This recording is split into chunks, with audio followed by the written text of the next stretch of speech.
What's up, guys? I'm Agent Orange, the DJ. Welcome back to another episode of the Orange Rewind, the show where I take one of my favorite game-changing tracks from the history of techno and house music, give its history, chop it up in the studio to see how it was made, then give an interview with the artist at the end of the video. Stay tuned for that. Today's artist is Eddie Amador, and the track is House Music. Let's go. How's everybody feeling?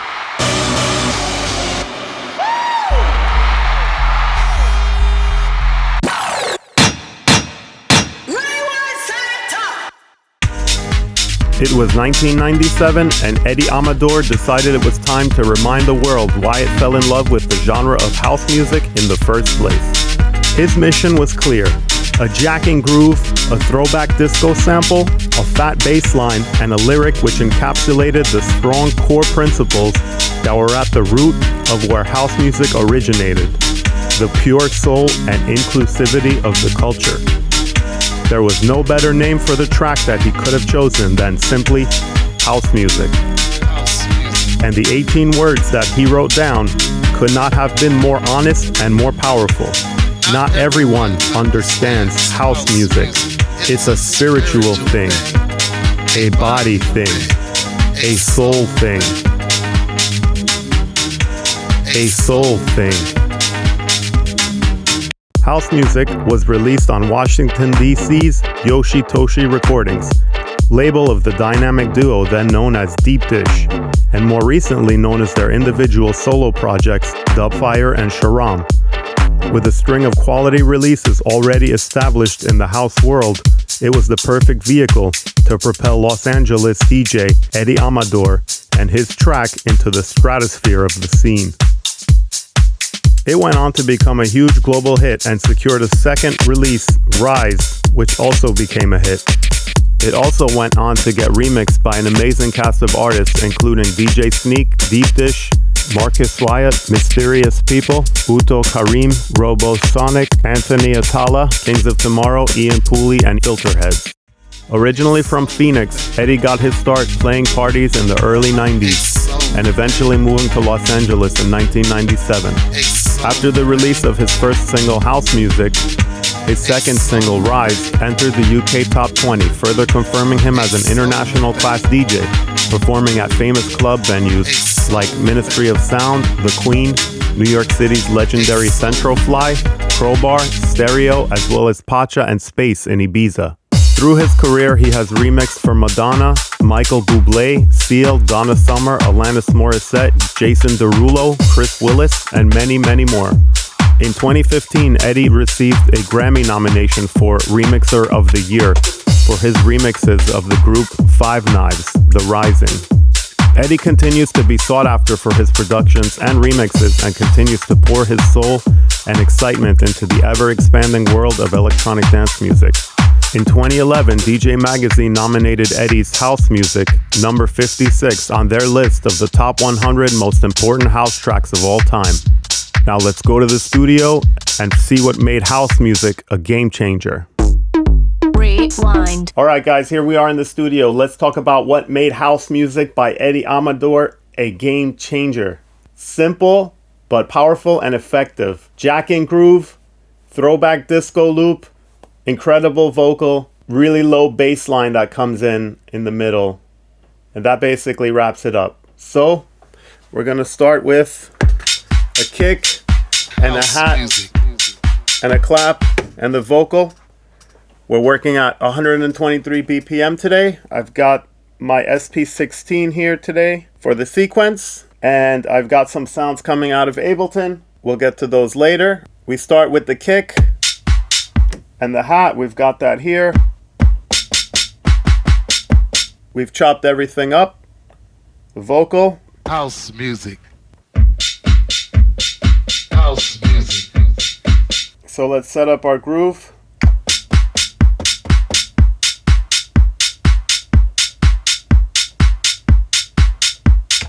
House music. Let's add some swing here. All right. House music. Next, we've got the string that comes House in. Music. Very typical for house music, classic house music. This really high string. This is a G sharp. I've got it here playing out of silence. So let's add that to our groove.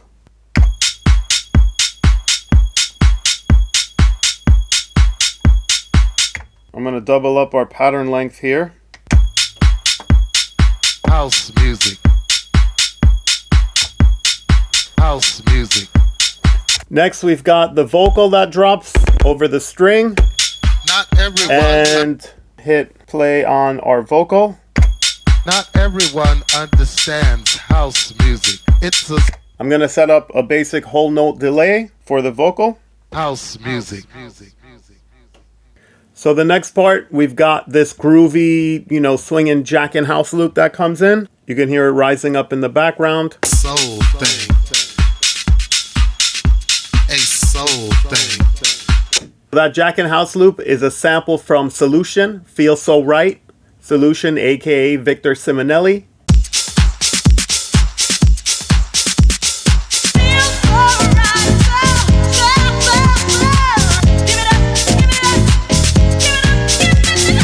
And the vocal that was used in Feel So Right, you may recognize from Underground Resistance.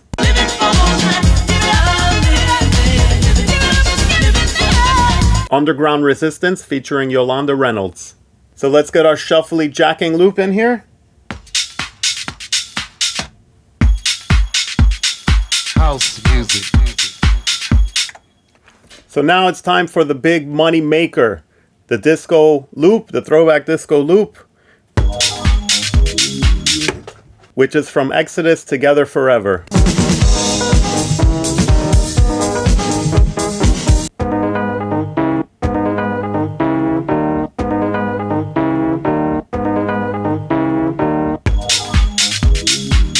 Exodus, Together Forever, also sampled by Todd Terry in 1988 by his track Yeah Buddy.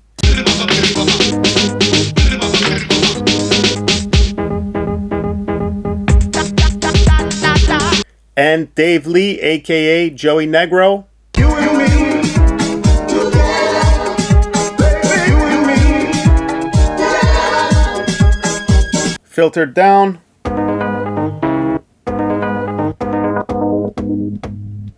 So let's throw that loop in there.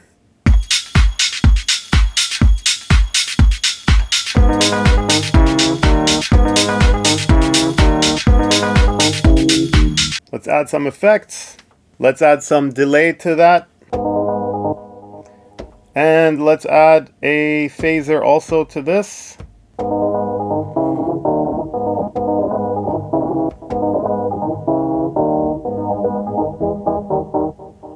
Let's see what we got.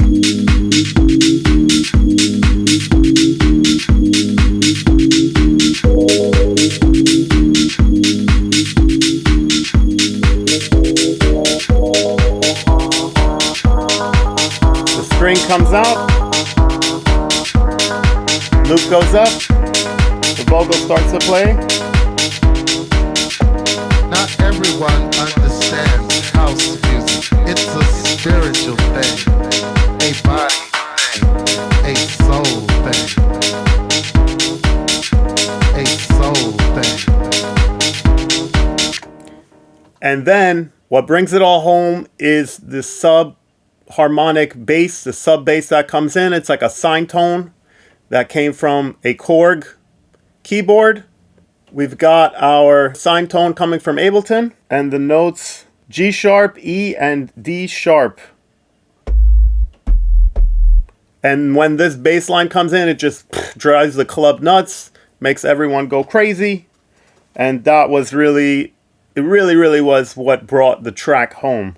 So let's get that in there.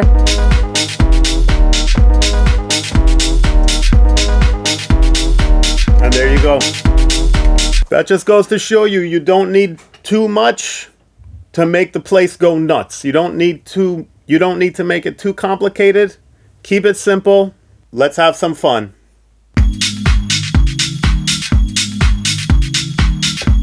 Not everyone understands house music. It's a spiritual thing, a body thing, a soul thing.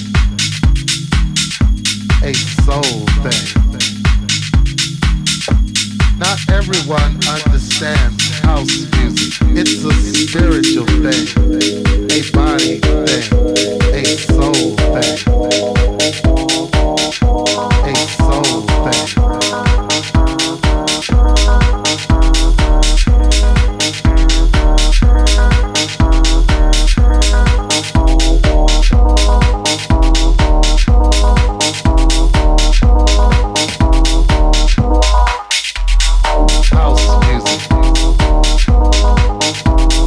House music. And there you go. Thank you, Eddie Amador, for that amazing classic. I've been in the club many times and I've seen this blow up many, many dance floors. A really, really great tune. Simple, powerful, effective. Just a couple of elements. A jacking groove, tight little drums, an amazing vocal, throwback disco sample, and a bass line that ties it all together, a really deep sub bass. Next, stay tuned for an interview with Eddie Amador. Rewind. Hey Eddie, thanks for joining us today. Hi, good to be here. House music came out in the year 1997. Can you tell us about your journey up until, before 1997 into music and DJing? I was born and raised initially, they don't say much, but from Phoenix, Arizona. When I was in Phoenix with mom and dad, they really pushed the idea of education. And they said, son, get your education. You can do whatever you want afterward. You can be a clown. Get a degree. So I turned out I have the brain of a scientist, a mathematician, engineering. So it came kind of naturally, and I went to school and did well and all that stuff. And around my junior year at Arizona State University in the School of Mechanical Engineering Sciences, I had a colleague that had cassettes of WBMX, WGCI, Hot Mix 5, House music. Chicago, all right. Chicago, yeah, man. And he was an engineering colleague of ours. And about that time, because I was an engineering geek also, this is me, I found that if I learned to DJ, I could meet girls and stuff. So I started DJing like, we're talking mid-'80s here. Right. So my last 2 years of engineering, I started DJing with another colleague of mine. There were 3 engineers. And we started doing backyard parties and, weddings and all that stuff. We bring crates of records and speakers and you load everything up. And I started doing that, but we were playing hip hop. We were playing Boys to Men, and we were playing all the Salt and Pepper, all the 80s standards in these parties. But on a couple of trips during football season with the third colleague who was not a DJ, but from Chicago, right? Like he would play house all the way. It's a 5-hour drive. Yeah. And we would hear the same, and I liked it. I just liked it. Other people say, oh, it doesn't change. But I liked it. I loved it. And I said, man, I could do that, I think. So fast forward, 2 years later, I got my degree. Me and the partner that I had were DJing. We broke up because I wanted to go to house. And when weddings don't play that out, and the weddings don't play it really over here. Not much. Not then. So we're talking 1995 about. I graduated and I said, here, Mom and Dad. And I was working with Motorola. I had a Motorola and Boeing, and I could have had took a contract, had a beautiful big mansion, a nice big house, found a wife, had the kids, got the BMW, and I had the nice yuppie kid, the rich. But I said, no, I never really had a break. I'm going to move into a warehouse. So I moved into a warehouse or a soup kitchen, next to a soup kitchen. And I started doing after-hour parties. And I started playing house music. In Phoenix? In Phoenix for about 3 years. And a lot of big clubs happened too. Then Phoenix woke up for a minute. We had big things happen. We really did. Of course, there's the rave scene too. Yep. The 90s now, you're like, 80, yeah. So I got in that too a little bit. And I was playing more techno, commercial techno. Just, rave, big songs. Rave, okay. Yeah, I wasn't super deep. I just didn't know. You're in Arizona. You don't know a lot. It's like being in some other city, or a small city. So anyway, by '98, I had tapped out. I'd done everything I could do there, and I figured, you know what? Well, I'm the big guy here in Phoenix, Arizona. I got to keep growing, you know. So the most logical place was to go to LA. Okay. Although LA is not known for house, LA is known for Hollywood and movies and all that stuff. But I figured, well, the world knows LA. I'll do what I can. But not to mention, we got big DJs, the Doc Martens and stuff like that. And he's a friend of mine. They're all cool. Cool. And we had records though. We had record stores back in the late '90s, so we all could meet each other, and just play the same records and hear things. And we had a meeting ground. The end of early '97, all of LA was in a progressive house and trance. Yep. It's true. Not techno, which I respect, or house. It was all progressive house and trance, and you know what? Those guys are cool. Just not my thing. Yep. And I'm in LA, you're in Hollywood. All these records. Where's house at? And there was house. House is still there, but the promoters were making more money off of raves and big events, bring Sasha and Digweed. Yeah. That's all cool. Just not what I do. So what about it? What about me? What about these other house heads out here? So that's why I wrote those words. I was sitting at my engineering desk one day, and I said, "Damn it, LA! Damn it! This whole thing is going crazy. Not everyone understands house music. Why? It's a spiritual thing, a body thing, a soul thing." And I meant that. And I was also trying to identify the fact that I believe a human is spirit, body, and soul. So I was trying to give a little bit something deeper in that I really believe in. Not just spirit, body, there's also soul. Or not just spirit and soul. I mean, it's three. We're made of three things. Mm-hmm. So I wrote that at the same time, dude. When I worked that little job at Street Sounds, we had this is the goal right here. Okay. This random kind of homeless. He was homeless. He was homeless. Washed windows out here, LA has a lot. Yeah. LA has a big. Yeah. Well, he wouldn't run up to you, but he would chill. Okay. And he was from He was from DC. But he was out here because it's warmer. It's not cold here. But he would come up every day when I was there at Street Sounds Records. I was only there 4 hours a week. And he would just listen to records for free. Just put headphones on. Remember, we'd have all these turntables and your headphones. You could get your stack of records and just listen to records. Just hang out. Yeah. And the manager kind of said, "Hey, are you going to buy anything or something?" He's like, "No, man, I'm just listening to these records, And it's a little bit off, a little bit, just not real quick. Okay. But I heard him. I said, "Dude, you got a great voice." "Well, thanks, man." I said, "Well, when you come around?" He goes, "I come here whenever I can."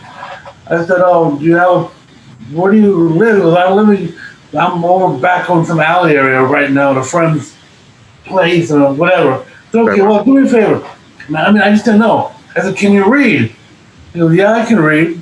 I said, "All right, come back tomorrow. I'm going to work tomorrow night, 8 o'clock.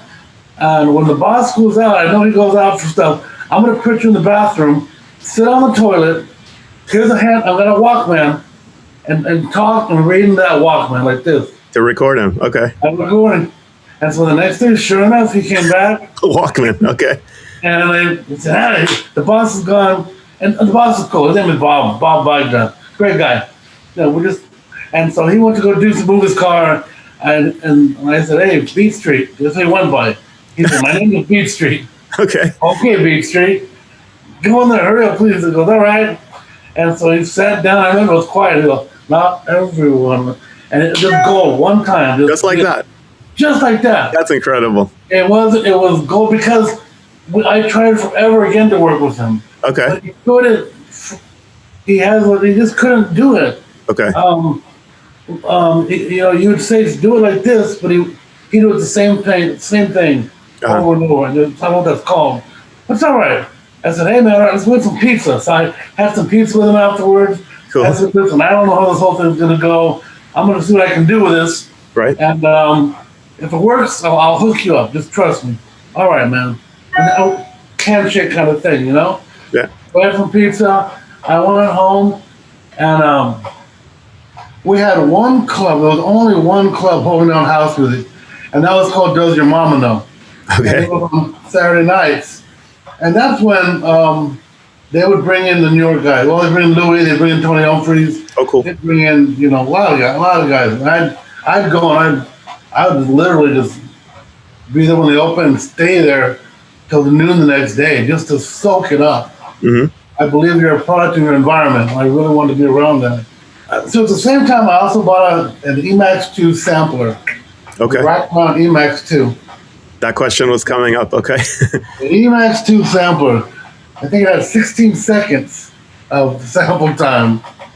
And again, listening to these cats back then, like 96, like, what can I do?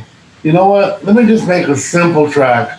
I can't do the big Louis Vega stuff. I don't have the studio for it. You know what? If I could just make just a simple filler track to get from A to B. Right. You know, every DJ needs that. Sure. Nothing wrong with beats. You know what I mean? So now I'm got my little Emax 2 sampler. Took another 2 weeks. I bought a little Mackie 1202, little 1202 mixer. Mixer, yeah. Little Mackie. I bought my Mac off of David Alvarado. Oh, really? And it was a Mac. It was called a Mac 2 CI. Oh, like really? They really old? Yeah. Okay. Yeah, really old. I had a Mac 2 CI to a little MIDI box. Wow. A MIDI box. MIDI man, yeah. Yeah, and that thing that went to my Emax sampler, which went to that Mac, which only triggered. There was no audio back then. It was triggering, man. And I had 16 channels. But I had to take my 16 channels and reduce it to 12 because my mix only had 12. 12. Oh, man. You know what I mean? Making it work. You make it work, bro. And I'll tell you, hey, this is inspiration. Also, dude, I found out, just a little forward, in 2000, the first time I played with Bob Sinclair, we had a great dinner. We were just talking and stuff. It was really cool. And that's back when he was working with Daft Punk for a second on a song called Gym Tonic. 2, 3, 4, 5, 6, 7. I remember, yeah. Remember that thing? Yeah, I remember. And he goes, dude, I went to their studio, and they're talking with a French accent. We went to Daft Punk studio. We cannot believe this. We went to it was one little mixer, one little keyboard, and one little sampler, and That's compressor effects. That's it. And they said, this is what you make it on? This is it? You know what I mean? Same night I went to their studio. Yeah, they had the GLI 58 channel. They had the big thing, you know. So no, you can make it on simple stuff. So back to my house music track. So basically, man, one song that held me together, that it took me from my rave days Right. into house. It was Tony Humphries' mixtapes, which I was able to get later on. Sick. All right. Okay, New York. That pulled all the soul into me. Tony Humphries, and amongst that was a simple song. Victor Simonelli, "Feels So Right." Oh, New York. It's called Todd Terry's label, Illegal. Yep. And I remember when I was doing the ravey stuff, I'd get all these records and stuff for free sometimes, and I get test pressing. That was one test pressing I got. I sampled that drum loop. The drums from House Music are "Feels So Right," Victor Simonelli. You hear it, oh shit, there it is. Again, I don't have a lot to work with, right? I think I gave it one kick drum, one kick out the center, and then the loop, just the drum loop out the left and right. It was a Korg, and it's not an M1. It's before that. It's a Korg battery-operated synthesizer. I found it at a thrift store. Okay. For $25, right? And it just had that nice, sinusoidal wave, that square wave or sine wave. Like a sine, right? The bass, yeah. Just 'cause I knew I needed that to move the club a little bit. So that was another channel, my bass, sub bass. And the sample was, I was like, man, it was from Exodus. And that thing, dude, and here's the trip again, too. Again, I'm fresh to LA at the time, and I'm like, man, all these cats are playing this old New York disco or whatever it is. I don't know it. Wish I did. know what I mean? I can talk about Dre and hip hop for a long time, but I don't know this stuff. I love it. Lord willing, luckily I had a friend in New York that from Phoenix, he would go to New York all the time and said, hey, when you are there, can you please record me Tony Humphries? Oh yeah, bro, yeah. Yeah. Right? Yeah. Yeah. We're talking 95, 96. Right. And I said, okay. He said, yeah, I'll do it, man. Oh, he's a stoner, and he went there and partied. he put the wrong channel on. Right? He put the wrong channel. So when he came back, he goes, dude, I'm sorry. The first half hour, I had the wrong channel. As I you hear the cassette. That's why I was going there. And I went to the Believers, Strictly Rhythm. Who cares? Okay. Who dares to believe? But that first 30 minutes was just like weird. I didn't know what it was. But I realized this is kind of New York disco classic stuff. In that, I found that little sample. Oh, so just some other station that he was on by mistake. Some random station. I didn't know the song. I didn't know anything what I was doing. Okay. I knew what I was saying. I knew my vocals. I knew my drum loop. But I needed some kind of musical element. I said, well, take something from New York. Like a disco, New York disco, yeah. Yeah, and something I don't know. Because what I know is nothing out here with real depth. So that turned out, so I sampled that little piece. That took 2 more channels up. And then the vocals took 2, and that was it, Yep. And that's how it was created. And I recorded that straight to DAT. Remember DAT? Of course, yeah. Audio tape? Okay. I have a box full over here. Oh, yeah, me too. We all Yeah, I got all that stuff too. So I went to DAT and gave it to a small label that David Alvarado had. And I said, David, you want it? Oh, yeah. Well, I said, dude, I need money, Well, I'll give you the standard advance. Back then, you got advances. It was cheap. And that's how it was for small label. I'll give you $500. I said, okay. Well, 2 weeks went by. I'm like, David, I need some money, bro. Something. He's like, dude, dude, take it back to me. All right. So I drove all the way out and picked it up. Then I gave it to Waco Records, who had just done Love Commandments. Oh, yeah. Yeah, I remember that. And they took it, okay, well, yeah, we like it. We just need another mix. Okay. And I'm thinking, dude, I can't do another mix. I'm lucky with what I've done. I don't know what I'm doing yet. It was a moment. Really Yeah. I was afraid. That's why the other side's all beats. Yeah, yeah. Record, right? Those are just beats. I know what to do. So Wake was, well, yeah, you know what? We'll send them back. Well, we can't take it. Wow. All right. Came back. And then some conference happened in San Francisco, Billboard, and a colleague of mine, Marcus White, took it up there, and he gave it to Deep Dish. Mm-hmm. And who did the bomb? Henry Street. And the same day they called me, and I made the wrong decision. I went with Deep Dish. So that's a whole other story. Oh, yeah? After being rejected, it landed in Deep Dishes. Okay. And they ran from there. Yep. When I got assigned, had money, I found Beat Street. Hey, dude, here's $4,000. Like, really? I believe in, well, I hate karma, but just treat people right and everything's good. He bought he lived through 2 vans. Wow. He chose to live in a van. He was a little bit different. Okay. But I bought him at least 2 vans and some other stuff, and then he went missing. I think I don't know. Okay. But I treat him good too. Do you have any current or upcoming projects that you wanted to talk about? Yeah, I'll tell you what. So what's happened during this time? It's a trip. Like I said, we've stopped DJing for about 6 months now, or 8 months, Or 9, 10. And yeah, it's 9.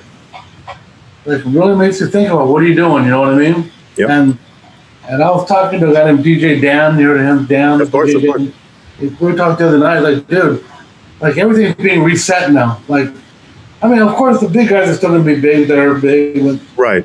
everything has been leveled almost. So I'm like, well, I'm going to do a label and take it serious, and and take it serious, because before I would sign the labels, they would do it all for me. Right. I had a little label called Mochico for a bit, which I loved, but it was Dude, back in the day, again, for the new kids too, I would press 1,000, no, 5,000 white labels that say Mochico on it. One track. Okay. Yeah? It would sell out. 5,000 for $1. They're in paper. Sell them for $5 each. I profited 20,000. Yeah, it would sell out normally. 5,000 was no problem. Yeah. No problem. Yeah, And back the then. profit margin we had back then. Yeah. You know, I'm thinking 20,000 just screwing around in one day. Yeah. Now, but I caught that right before 9/11, and then everything Yeah. popped out again. You know, but so yeah, so anyway, so what I'm doing now, I'm starting my own label. It's called New Soul Records. Okay. Cool. New Soul, and I'm just kind of starting back to my house music idea, the original house. We're just keeping it housey, although, again, I've got this mind that doesn't want to stay there. But it's hard to get that balance, you know, because, again, I can't stay, I don't want to stay deep for 3 hours, not even an hour and a half, not even an hour. You know, I want to innovate. Sure. So, and push things forward. So, I've started New Soul Records. We're doing well. We're doing well. We really are. I got a great vocalist named Coco Street. We're partners. Cool. So, and we're doing a lot of vocal stuff. Okay. A lot of vocal stuff. And with an edge, not like, we're not New York, and we're not Chicago. We're LA, whatever we are. You know? And one other thing, too, and you want to check out if you haven't, that I got I'm working to incorporate the DJS 1000 Pioneer. Oh, yeah. I'm a huge fan of that. I have a lot of videos explaining all kinds of things about That's right, you do. That's right. I've been sitting there. Oh yeah. Yeah, you're a teacher on that stuff. it. Yeah, that's kind of how I started my whole video ideas with that. That's Actually. right. Yeah, I love that thing. I'm like, you know what? This is the future for me, because if I want to be creative, you know, and like, you know, give that soulful thing a kick in the butt. Yeah. Put this on, have it in there. Yeah. Drive it up, you know what I mean? That's how. Yeah. I saw a few videos with Sneak. He's pushing that thing a lot. I saw that too. Yeah. Yep. I talked to him too. That was about 2 weeks ago. I talked to him first because he's close to Dan, and he's living here in LA also. Oh, okay, cool. Yeah, he said, "Come on up. We'll show you some tricks." Oh, nice. So we'll see. Again, that's LA. Let's do this, but then It doesn't. it won't fall through. You know. Yeah. Let's have lunch culture, right? Let's have lunch. Right. I'll call you. Yeah. Take the. Yeah. Yeah. So. Yeah, New Soul Records. Okay. And I'm incorporating I want to watch your videos. I am. Learn Cool. more about that. Cool. Thank you. Yeah, definitely. Oh, in fact, and then we just filmed a video for New Soul Records. We actually got Marvin Gaye's people Okay. at Motown let us do a proper cover / rework of house music of what's going on. Wow. Okay. In these times, that's actually a very relevant. Yeah. Hopefully, we're gonna end them now soon. You know, Yeah. but yeah, and I believe me, don't sound like the original. It's like you think it's a different song. I'll Wow. get it to you. Need your email. You could probably be cool in it. Well, we did a video, and the video we just finished this week. And in that video, I made sure I brought that DJS 1000. Nice. I'm sitting there playing with it. You know, you'll see. Trying to get product placement, but I believe in that thing. That's cool. Yeah, it's fun. It's on the fly, and it's definitely the future, like you said. I definitely think it's the future, no doubt. So What is your favorite heavy metal band? that's good. Heavy metal. Gosh, I'd rather say punk, but heavy metal. All right. What's your favorite punk band? Sex Pistols. Okay. Sex Pistols. Sex Pistols for punk, and the Dead Kennedys, and that's punk, and then Can you feel it? yeah. What about it? Can you feel it? TLS? No, it's a question. Can you feel it? What's it? What is? Tell me. I can feel a lot of things when I care to feel them. But it depends on my attention, whatever, you know. Yeah, I can feel it. I'm in touch. I can feel it. Yeah. I don't feel this. You know, strictly rhythm. Yeah, that question stumped Todd Terry pretty hard because he started talking about CLS too, and I was like, no, not CLS, but can you feel it? So Yeah. I thank you for your time today. Thank you. Hope to see you again. Well, I know we're going to see each other, but hope to do Yeah, this again. I'll have more aesthetics and cool stuff that you got next time. I got to say I love the story of the track of house music. It's really such a that captures such a moment, you know. Oh yeah, real quick. Yeah. So, Nice chatting, and be well. Get out of this quarantine in good health. you too, brother. All right. All right. Talk to you later. Talk soon, All bro. right, Peace. see you. Hey guys, hope you enjoyed that episode of the Orange Rewind. If you enjoyed the content, don't forget to hit subscribe, and don't forget to drop a comment below with song suggestions for future episodes.